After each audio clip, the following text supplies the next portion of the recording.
William Mary Wrenegade series produced by the William Mary Alumni Association.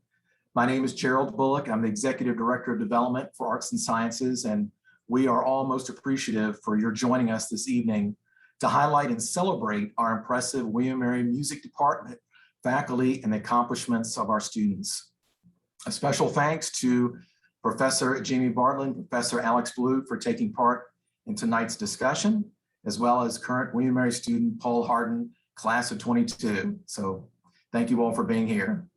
A few introductions as well as a few notes before we begin. We will have opportunities for some Q&A sessions. As the time goes on, you'll see the Q&A button at the bottom of your screen. So please submit those as time goes on, and we will definitely have time to cover those questions throughout the hour, and look forward to your participation on that. Our first guest is Dr. Jamie Bartlett. She is the Associate Director of Choirs and conducts both the Barksdale Treble Chorus and the Botetourt Chamber Singers, in addition to teaching classes in conducting, theory, and eurythmics. She holds degrees from Mount Holyoke College, the Eastman School of Music, and the University of Wisconsin-Madison. And she has been at William Mary for 25 years and loving every minute of it. Dr. Blue is an assistant professor of music and ethnomusicology with specialization in hip hop, sound studies, African-American music, and urban studies. This is his first semester at William Mary.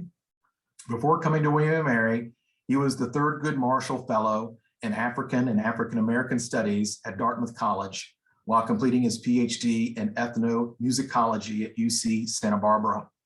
He also holds degrees from Texas Tech University and University of North Texas. So a warm welcome to you, Dr. Blue, on your arrival to William & Mary. So without further ado, we'll start off with just a chance for you, Professor Blue, to a little introduction about yourself, thoughts of your first weeks here at William & Mary, and then we'll have a chance for Professor Bartlett and Paul to speak, and we'll come back to you, Professor Blue. But I want to give you a chance to tell you a little bit more about yourself, your arrival to William & Mary, and take it away. Glad you're here. Thanks for the introduction. So it's been kind of a whirlwind, I will say.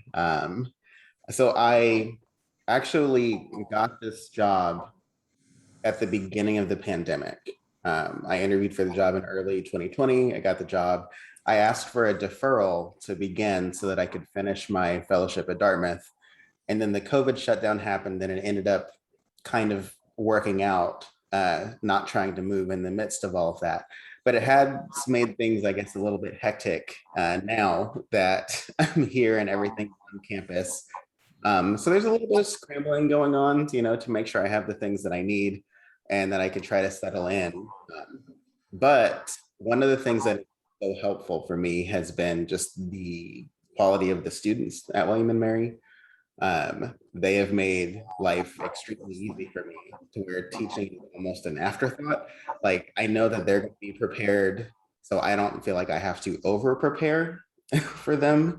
I know that they're going to show up ready. My journey here, I'll talk a little bit more about this later, but I was really just happy to see job posts that seemed to fit my research interests. A post for somebody who specialized in the study of popular music and urban studies and that sort of thing. I saw the job post and I thought, hey, that's me, and applied. But yeah, I can speak more about that later on. That's great. Well, again, welcome to William & Mary. We're glad you're here. Okay, Professor Bartlett, we'll turn it to you, and you can tell us more about yourself too, and you can bring in Paul, and we'll take it from there. Great. Thanks, Gerald. Thanks, Alex. We're glad that you're here too. I'm so glad that you're here. As I said, I've been here for what seems like a long time, and it's been a great journey over these past 25 years.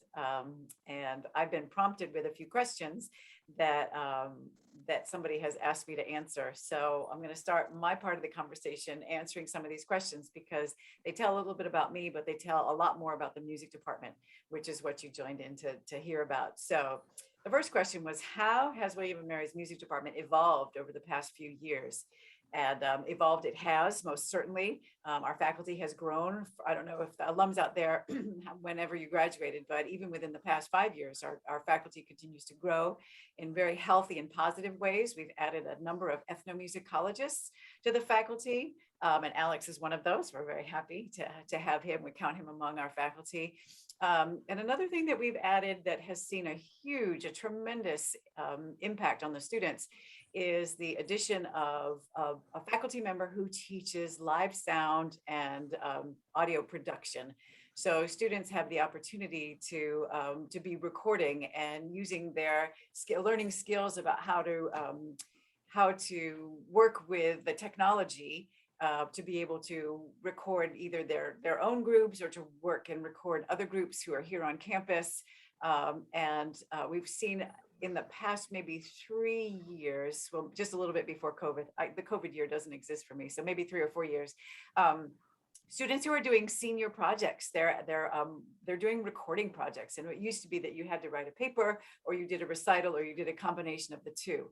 And now we're finding that more and more of these students are actively choosing to do recording projects, and it's a benefit to the department as a whole. But this whole technical, practical side of music has really been a big enhancement for a lot of people who come here who don't necessarily want to. I mean, they still learn about Bach and Beethoven, and they still learn about world musics, but they also know that this is something that they want to do. And I know there was a recent graduate who's now got an internship up in New York City on Broadway, doing sound design for an off-Broadway production right now. So it's really exciting, and that's been a great thing for the department.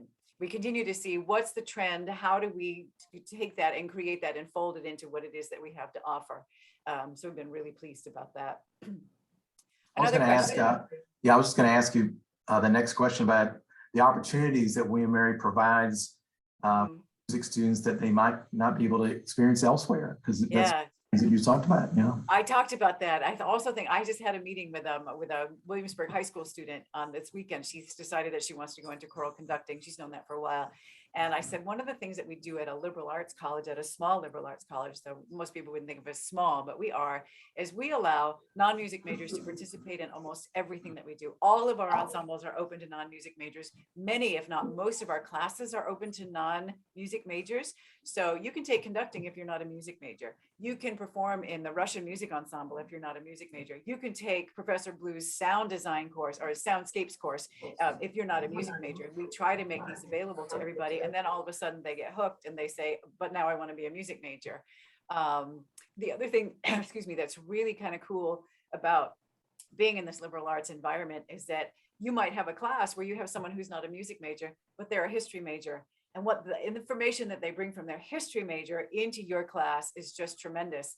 I did a piece last year about a woman who was a freedom fighter, Lima Bowie, who was a Nobel Prize winning Peace Prize recipient.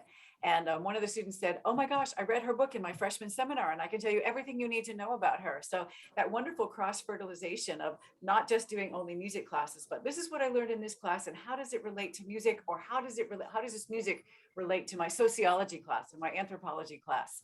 And it's really kind of fun to see that kind of vivacity and just kind of enthusiasm in your classes. It's really a lot of fun.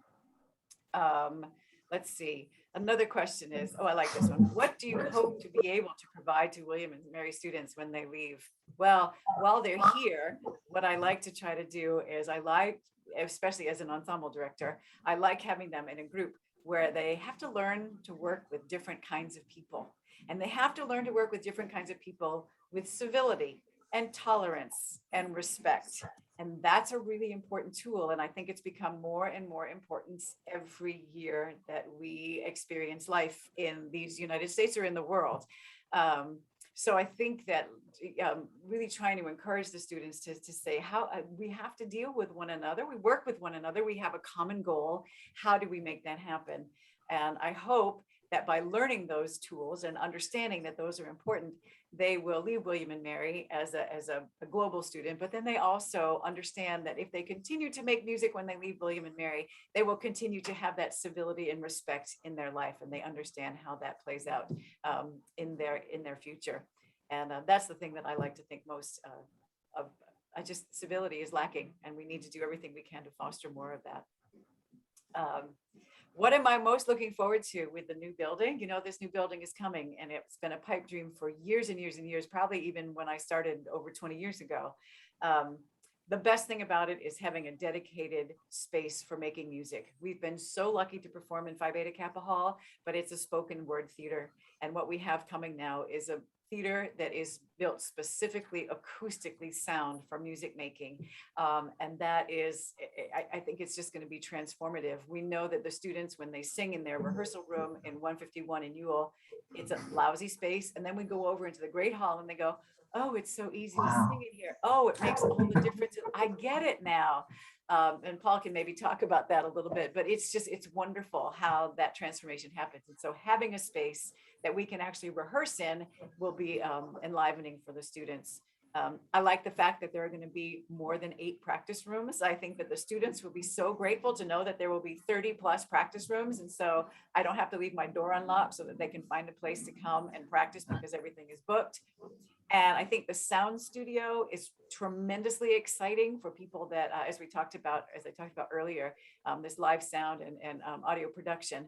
And the proximity to theater, speech, and dance. We have so much in common.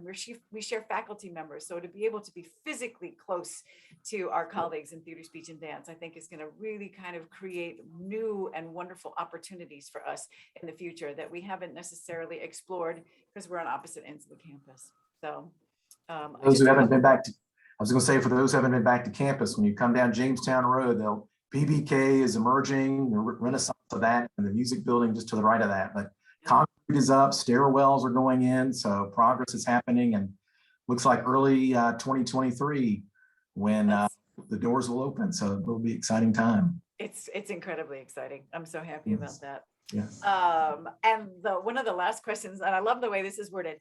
Why have you stayed at William and Mary? I think that means you're old. Why are you still here? Right? It was a subtle way of saying you're really old. Why have I stayed at William and Mary? Well, and it's something that Professor Blue alluded to just a little bit ago. And every faculty member I've met here has said the same thing. It's the students, and they are a unique breed. They are open, they're dedicated, they're hardworking, and they're beautiful people, and they're beautiful on the inside and out. And to tap into that beautiful inside helps them to become better, in my experience, helps them to become better musicians. They sing from their insides, and they create out of that sense of love that they build this wonderful connection with one another. They deep, deep connections. This is the second year in a row that I have had current students who are children of former students who met in the William and Mary Choir, got married, and now their children are freshmen at William and Mary. They build these bonds, they stay connected, and they care for one another. And again, when we think about what our world needs right now, I think that those are the things that are just crucial to become, just to be a part of this human world. It's so important. So I love those connections. And so those are my answers to some of those. Yeah, questions. I agree with you. I've been here almost as long as you have, and it's a very community that has inspired me to stay here for sure.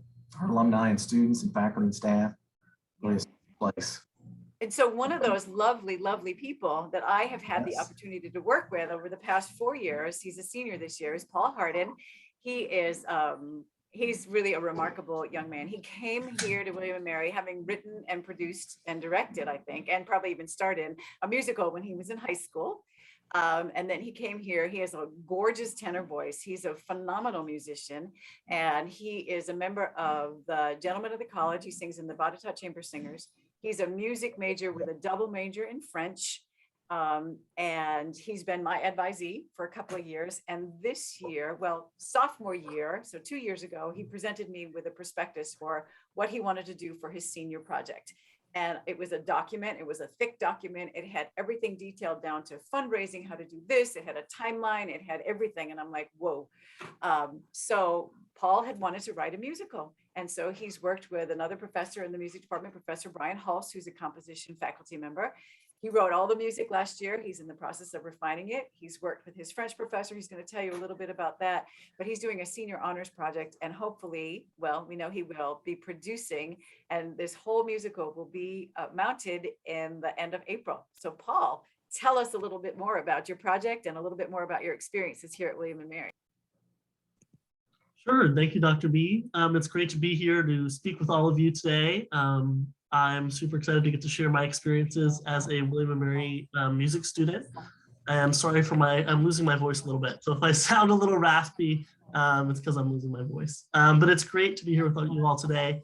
I'll talk first just a little bit about my experience as a music student at William & Mary, and then I can go into my project that Dr. B kind of alluded to. I joined BOTS, or the Bobcat Chamber Singers, my freshman year. And it is really, I mean, when people talk about community in the William & Mary community, that's so true. I think that it's been an incredible experience, not only for the beautiful music that we get to perform, but also for the beautiful community that we've created together. Some of my best friends come from BOTS, and it's really, it's an incredible experience. So I think that community going strong is a really, really awesome thing that we've been able to keep up in the music department, even through COVID, which is really, really a good thing. But I've also, the music department, as has also been said, has an incredibly diverse course load. There's lots of different options for lots of different people with different interests. And I think that's really special as well. I came in with a very musical theater, but also choral background. And so I've been able to, kind of pick and choose what classes I wanted to take. But then on the same vein, there's been lots of cool electives that are totally outside of kind of what I thought my specialization would be, that I've also gotten to take, which is super cool. And so it's really nice that there are so many different options, and that you're not pushed into a certain track and then have to stick with that. You're able to kind of pick and choose and go outside of your area of interest, which I also think is very true of William & Mary as a whole. And so that kind of segues into my senior honors thesis, which is a musical that I'm writing, as Dr. B mentioned, called Spectacular. And I kind of got the idea from my Call 100, which is kind of the general course that you have to take as a freshman coming in. And it was called Spectacular Politics. It was in the French department, but it also covered theater, music, history, kind of all encompassing of the 17th and 18th century French theater and political scene in Versailles and kind of Louis XIV, and all about how they use theater as a political tool to kind of gain power, and how the general French public also used theater as a tool in kind of that power struggle before the French Revolution. And I thought it was super interesting, and also would make a super great storyline for the musical. And so I started kind of coming up with ideas, and then went to Dr. V with my idea and presented to her. And then over the past few years have worked with many professors, my French advisor who taught that original class on the history. So I did a lot of research on the time period, people from the time period when I was basing and creating my characters. And then also worked with Brian Hulse in the music department, who teaches composition, to write the songs, to orchestrate the songs. That's what I'm in the process of doing now, is orchestrating the score. And also several professors in the theater department on the book, and being able to create that. And so it's been a really incredible experience. And I think it's unique of William & Mary and its liberal arts education, that you're able to kind of expand outside of your comfort zone, especially as a junior and senior, and to be able to just take a random theater course on playwriting, even though technically that's not really a part of my majors, but very much is something that ties into what I'm trying to do as a career and what I'm interested in. So I think that's a really kind of special opportunity and something unique of William & Mary and its liberal arts education. And so that's what I'm currently working on. We've auditioned a cast, which is super exciting. And so we are now moving forward with some rehearsals this semester. We're trying to do some recording this semester as well. And then we will be going full steam ahead next semester, and the show will be in April. So I hope that all of you, if you will be in and around Williamsburg in April, will keep an eye out for that, and hopefully come see the show, because it's going to be super exciting.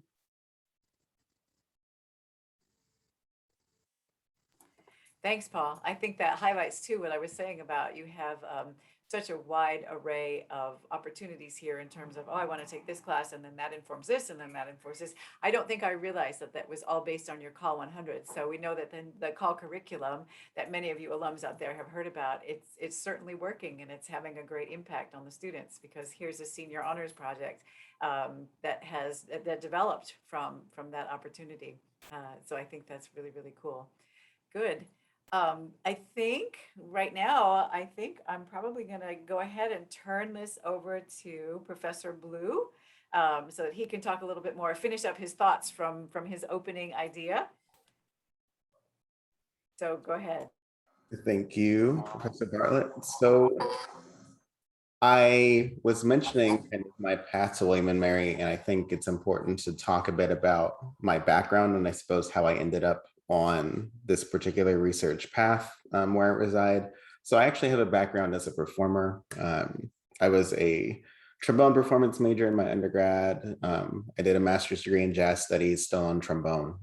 And it was during my master's degree that I first learned what ethnomusicology is, and second, decided that that was what I wanted to do. It was like near the end of my master's degree. And I was like, you know what, this sounds great, I'll give it a shot. Then I found myself in a doctoral program studying ethnomusicology. And I was initially interested in researching and talking about various forms of African-American music. Then, of course, I learned through the course of my coursework that it's kind of impossible to have a specialization that large when you have to write a dissertation at the end of it all. So that kind of helped me narrow things down to my main research interests now, which are just sound studies, more broadly construed, which I'll talk about in a moment, and hip hop studies. So most of my research takes place in Detroit, Michigan. The book that I'm currently working on is about, it's about the narratives of death and dying that frequently exist in the hip hop from Detroit, Michigan, and how people use music as a means of either navigating space, writing their own stories, anti-gentrification movement, that sort of thing. But before I really started researching Detroit specifically, I got interested in this field that we can just generally call sound studies, very interdisciplinary field in nature that really does deal with sound more so than music. So I think that one of the interesting things that I always run into when I have new students in a music department, because I'm typically teaching sound studies courses in a music department, initially the question is, well, where's the music? And it's sort of a thing where we discuss music insofar as music is made up of sounds. But within sound studies, we're interested in really large ideas like how sound has shaped human history and our lives. For instance, like the sounds of the Industrial Revolution created new needs for technology that would protect people's hearing. Like if you're working inside of a factory with automated machines all day, suddenly you have to have protective headgear, which is now mandated by the US government. And that's all directly a result of sounds that did not exist before the creation of some of these machines in the Industrial Revolution. But we also talk about things like church bells in the French countryside, and the way that people in various towns were able to identify the church that I suppose like they were able to identify whose under jurisdiction they were under based on the church bell that they could hear. So sound studies is really trying to find new ways to think historically, culturally, materially about sound in ways that we often know, but don't always turn our full attention to. In my Intro to Sound Studies course at the moment, I have 8 seniors who are all completely brilliant students. I feel so lucky to walk into that room every day that I teach, knowing that like not only have they done the work, they've probably done extra. They've probably emailed me beforehand to say, hey, I saw this article and thought that you might find it interesting, or they want to stay after class to say, well, what about this? What about that? So they're buzzing about just all the things that they are learning. And that, of course, like reinvigorates and like reorients the way that I think about these things that I've been studying for years. Recently in class, we've been talking about the topic of race and the way that we consider race to be like a largely visual phenomenon. Like you see someone, you have ideas about what race they happen to be. We've been talking about ways that our conception of race is equally informed by sound and by listening, and the way that certain sounds get attached to certain groups, rightly or wrongly, and the way that there are various value judgments directed towards different sounds. We talked specifically about a very famous opera singer near the beginning of the 20th century and into the middle, Marian Anderson, a Black woman opera singer who became world famous, but initially had recordings released that people fawned over. And then when the news came out that she was a Black woman, people didn't automatically say the recordings were bad, but they started trying to find ways to talk about how her voice might be better suited for other styles of music. Even though she was a world-class opera singer, suddenly people were of the opinion that perhaps her voice would be better suited for spirituals because her voice does this, this, and this. All features that they hadn't noticed until they saw her. So we talk about that sort of thing in class as well. The way that cities write legislation around noise is also a frequent topic. So human beings, at least in the United States, do not have a right to silence. Like that's not in our Constitution at all. We all act as if we have that right, and understandably so, but we actually don't. So the way that cities kind of regulate this is interesting depending on your identity and where you happen to live. So some cities have noise ordinances, at a certain time, 10 p.m., 11 p.m. or something like that. But the enforcement of those noise policies is wholly dependent on the neighborhood. So in neighborhoods that are more rapidly gentrifying, that are changing, new real estate development, police are far more likely to respond to noise complaints than in more older established neighborhoods, no matter the racial makeup of the older neighborhoods. So within our sound studies course, we really try to interrogate these different aspects of our culture and our society as they relate to sound, to get to the bottom of why decisions like that get made, the value that people put into words like noise. What does it really mean when you call something noisy versus calling it loud? Just those sorts of questions. And my students have developed really interesting projects around this already. They had to do short presentations last week, and we had presentations on silence and sound design in horror movies. There was a presentation on sound design in the 2020 presidential election ads. So the students are brilliant. They're taking the material and really running with it. And one of the great things about this field is that it's still relatively young. So most discoveries are still new discoveries, or even if you're taking theory that already exists, applying it to new things always yields like really interesting results that haven't been seen before. I think I should take a breath. Kind of sometimes kind of black out and just start talking when it comes to this. So, well, I want to ask you the same question that we had asked Dr. Bartlett. What do you hope to be able to provide our William & Mary students before they graduate? They've taken these classes that you're teaching. What do you hope that they will take with them when they leave this campus? So I feel like my goal teacher, particularly since I'm generally teaching things around popular culture or sound that students are already familiar with. My goal is to help students find new ways to think about the things that they already know, in hopes that they can learn how to reorient themselves in the real world. They can learn how to adapt, how to analyze and interpret things that are already occurring in their lives. So it's definitely true in sound studies. In the spring, I'll be debuting a new course called Bad Music. That's about like taste and public opinion and aesthetics.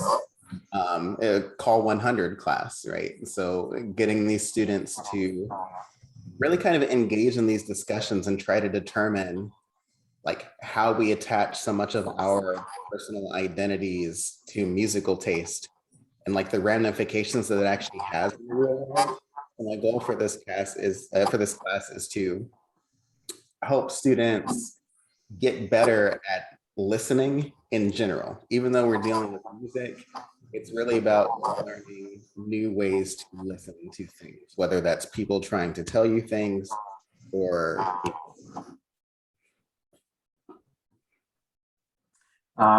Another class I know you're teaching this semester is popular music in the US. Tell us a little more about that, how you have that curriculum set up. Yeah, so the pop music in the US course, I have 40 students in that course, and it's roughly chronological when it comes to the history of popular music in the US. But the course is largely about topics like identity, gender, sexuality, and how those things have constructed the popular music industry in the United States, more or less. So we started around, I suppose, the turn of the 20th century with kind of the advent of recording, the way that genres were invented at that time, and they were extremely racialized. You had hillbilly music on one side and race music on the other when it came to music coming out of the American South.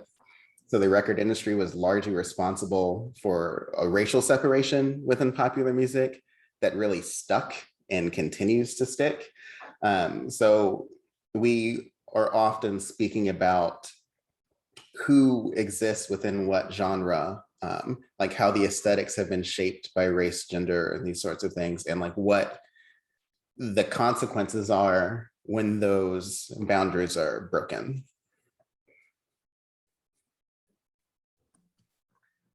Other thing that we talked about, it's always fun is, if a tree falls in the woods, as a sound, et cetera. Tell us more about your philosophy on that. Sure. So I will say up front that no, I do not believe a tree that falls in the forest with no observers makes a sound. Because to me, sound in and of itself, it's not just vibrations in the air, it's the observation of vibrations in the air. So theoretically, if there's nobody around to observe said vibrations, then it would follow that it can't make a sound. It's like the Heisenberg uncertainty principle, like you change the outcome of something by measuring it. So by being there or by observing or having a recorder, or even if an animal with hearing is there, then there's a sound. But if a tree falls in the forest and there is no one to observe, then no. I can't say that it makes a sound. I can't suspend my disbelief in that way and say, well, it probably does, because there's no way to verify it, right? So I have to say, no, it doesn't. Alex, can I ask you a question? You had mentioned earlier in talking about your course that you're teaching these soundscapes courses, and you're teaching them in music, and that's usually where you end up teaching them. If you had a perfect world, where would you think that course would best fit, if not in music? If I had a perfect world, sound studies would exist on its own as a department, because it's so interdisciplinary that there would be affiliated professors in English and comparative literature, and obviously in music, but also in physics and in biology. And there would be like a lot of overlap with other things. So it's not that I think I need to be in the physics department or something like that. It's just that music is such a politically charged word. Um, so to teach a sound course in a music department, the automatic assumption is that it's a music course. Well, and I'll say that's true because a number of my students, my advisees, are taking your class right now. And they said, so I went in and I thought this class was going to be about music, but it's all about the theoretical and philosophical questions.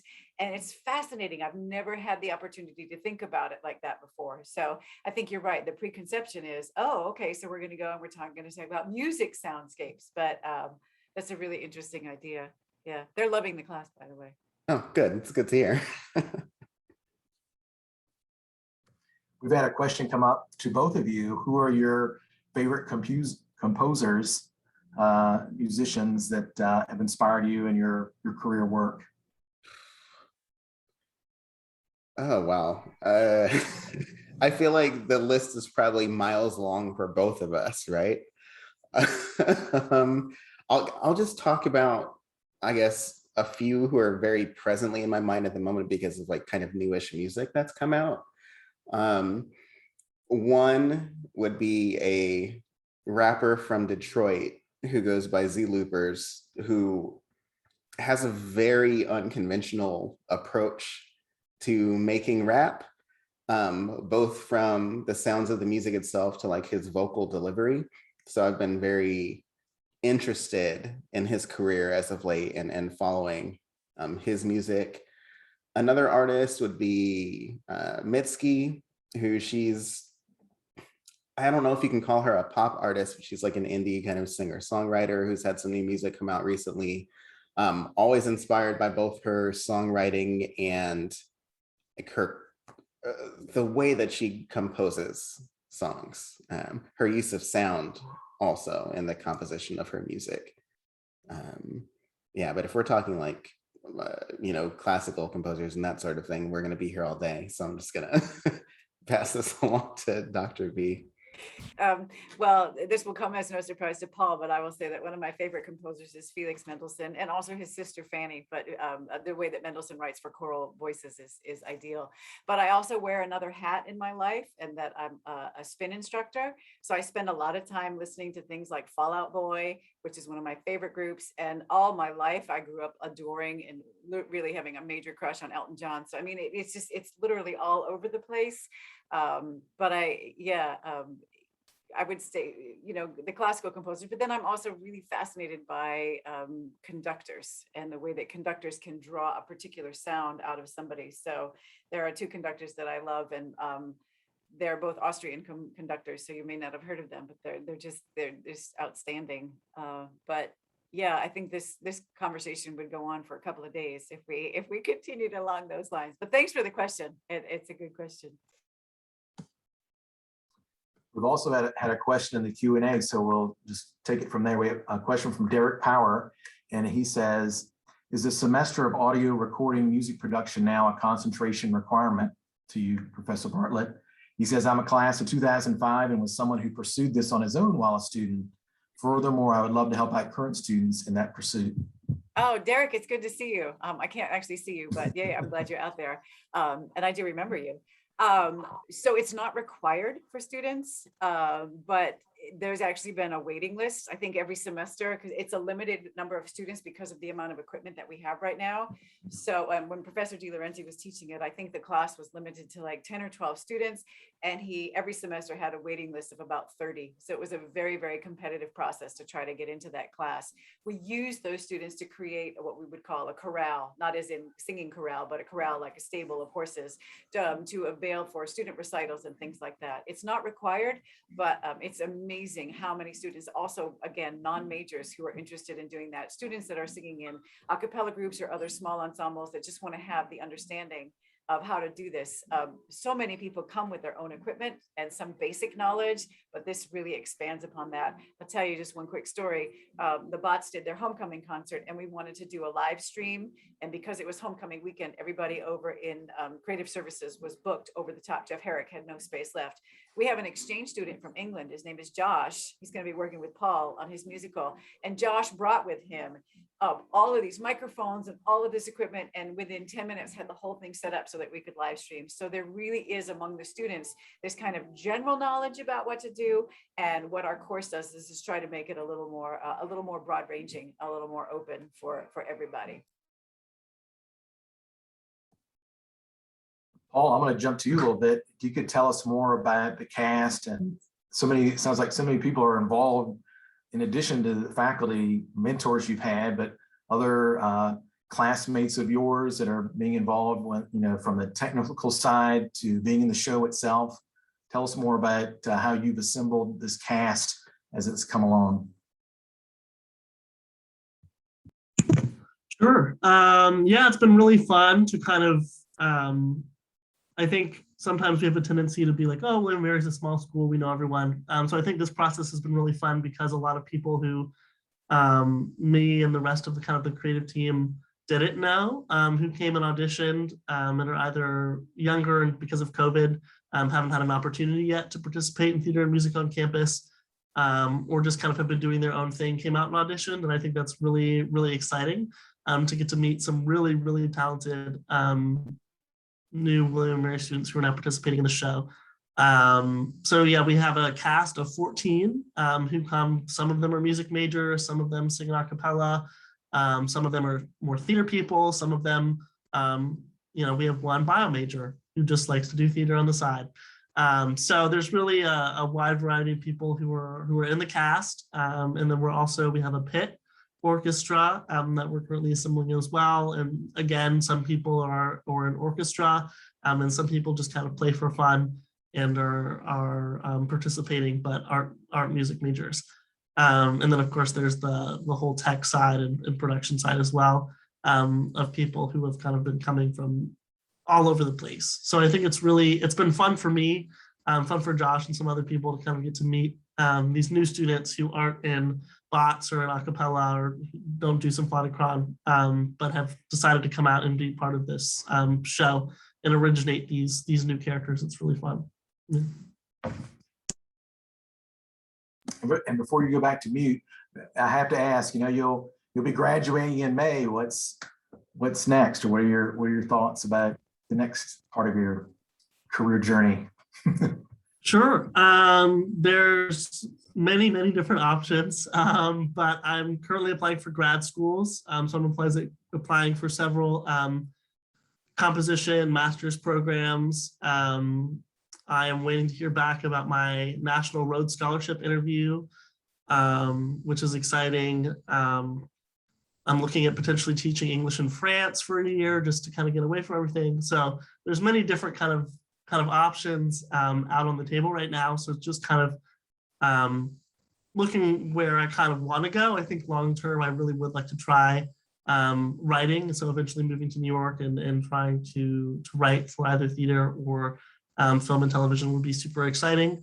But short term, I think it might be nice just to take a break, especially after these 4 years. So I'm looking into all kinds of other things as well, since I didn't get to go abroad because COVID hit right when I was supposed to go. I think it'll be really fun to go to France for a year. So I'm looking at all kinds of different things, and then we'll choose, I guess, at some point in the spring. Sure. Well, also the equal opportunity. We asked the other two about your favorite composers or types of music, genre of music. What's some of your favorites? Sure. Yeah. I mean, I like all kinds of stuff all over the map. I'd say I'm more, not super classical, but kind of classical side. Leonard Bernstein. I'm a huge fan of Leonard Bernstein. Rodgers and Hammerstein, Leonard and Lowe, those kind of classical musical theater composers. But I also am a really big fan of, I really love Michael Bublé, Dua Lipa. I don't know. There's all kinds of, my music taste ranges from all kinds of different things. And so, again, I think that's why kind of William & Mary is fun, because I get to sing in gents and we sing a whole bunch of pop stuff. And then I go to bots and we're singing Mendelssohn, or a 16th century chorale or something like that. And so it's all over the place. We almost have another session on our favorite musicians and composers. Anyway, we're going to transition. We have another question that's come in from Michael Rogan. How involved has the breadth of the music department, faculty, classroom faculty, performance faculty, ensemble faculty, et cetera, students and staff have been in the planning, design, construction, value engineering issues in the new music building? Having been through this process at Tufts, he is very interested. Well, I guess I can try to chime in here. So a couple of years ago, I was chair of the music department for 5 years, and that was during a pretty heavy duty kind of building process, meeting with the architects and all this. And I think what we tried to do, Michael, is to have people who were specialists in that area. So when it came to the sound studio, I didn't really want to have anything to do with the sound studio because that's not my expertise. So we had the theory comp people and people who were doing sound design and audio production really kind of weigh in on what would be the best setup for this. How does this work? What would be ideal? What's your, list your top 3 things. How is this going to work best? We had the music librarian plan the whole music library and see how that was going to work. The conducting faculty got together and met with the acousticians to really talk about acoustics. What kind of sound do we want? What kind of sound do we want in the rehearsal rooms as opposed to the recital hall and the performance hall? And then we had a lot of conversation, all of the faculty, about what rooms do we need? What size rooms do we need? What about, we have a special room that's set aside for historic instruments. We have a keyboard instruments, a beautiful room that's set aside to do that. We have a gamelan, and we have the Middle Eastern Music Ensemble, and we have these ensembles, and we needed to be sure that everybody was accommodated. So we tried to make it as open. We had many meetings over a number of years, and then those things got funneled down, and we had specific representatives meet with the architects. I think there was a lot of conversation.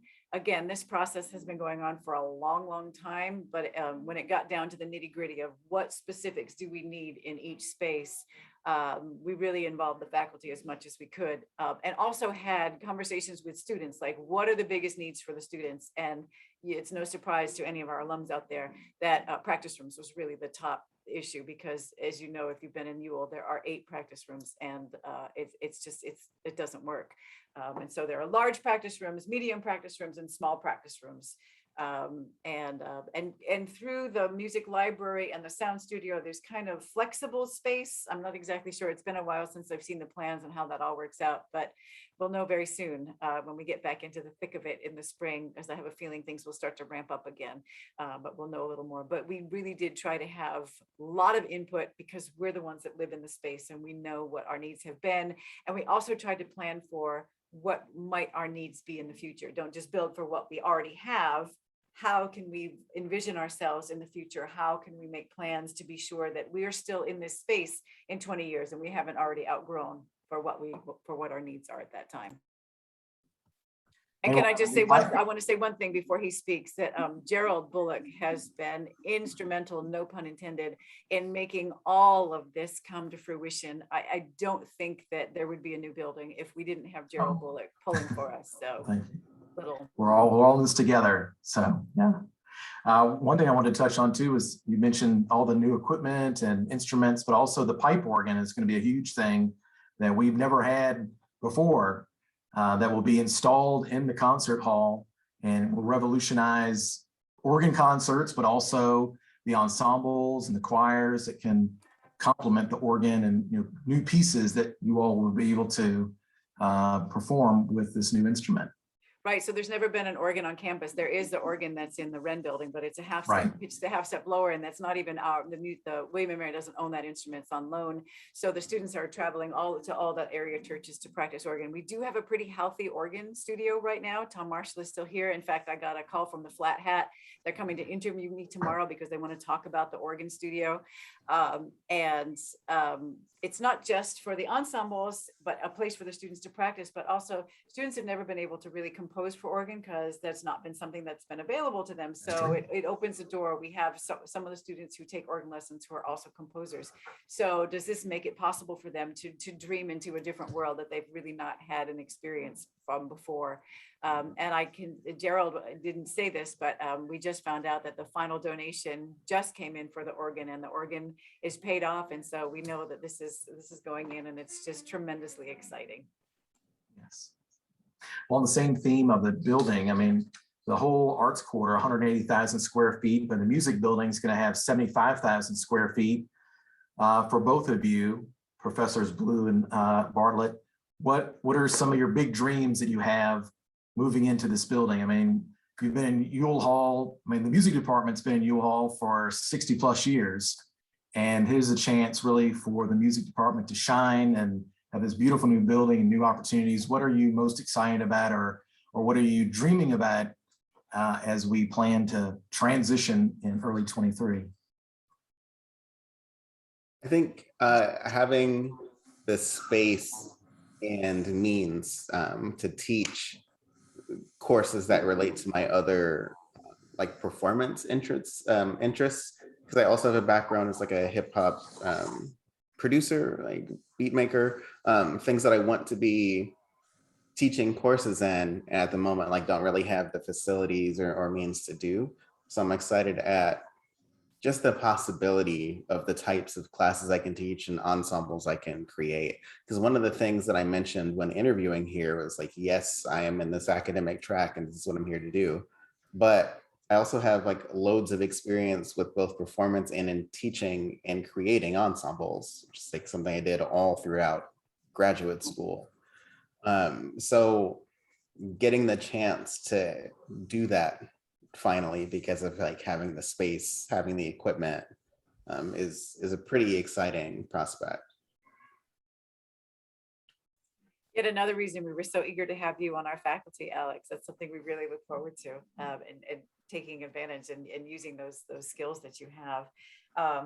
Again, as a performer and as an ensemble conductor, of course, I'm thinking most about the performances that we can do. We've tried to cram ourselves into so many spaces to do combined pieces with the orchestra and the choirs. And we've created a performance space where the orchestra can be on the stage and the choirs can be in a balcony behind them, and still have plenty of seating and space available for people to listen. So again, the opportunities, what can we dream about for the future? Well, lots of combined works for wind ensemble and choir.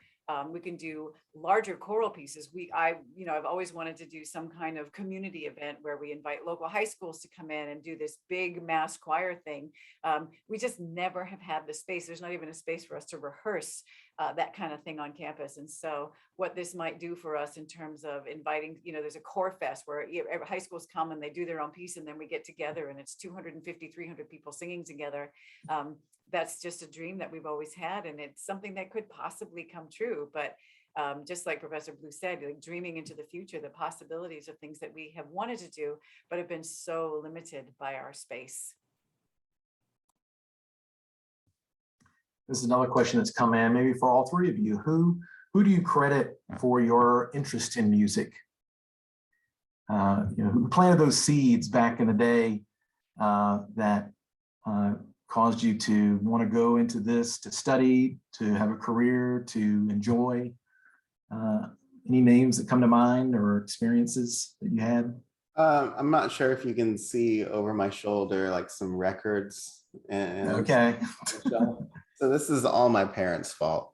My record collection started when I was 5 years old.